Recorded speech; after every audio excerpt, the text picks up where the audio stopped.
মঙ্গলবার সকালে রমনা থানার মশা নিধন কার্যক্রমে অংশ নেন ঢাকা দক্ষিণ সিটির প্রশাসক আব্দুস সালাম। এ সময় থানার বিভিন্ন স্পটে লার্ভিসাইডিংও করা হয়।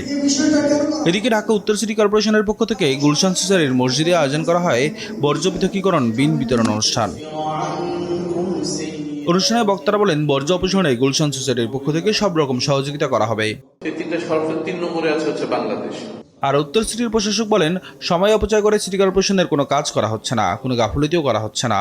আমরা একটা সুন্দর ঢাকা শহর করতে চাই, একটা নগর করতে চাই, সেখানে বর্জ্য ব্যবস্থাকে এমনভাবে করতে চাই যে প্রতিটি মানুষ যাতে মাথায় থাকে যে বর্জ্য রাস্তায় থাকবে না, বর্জ্য থাকবে ডাস্টবিনে, আর সেই ডাস্টবিন থেকে বর্জ্য নিয়ে যাবে সিটি কর্পোরেশন।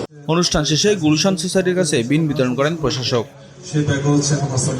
নিয়াজ মুর্শিদ, দেশ টিভি, ঢাকা।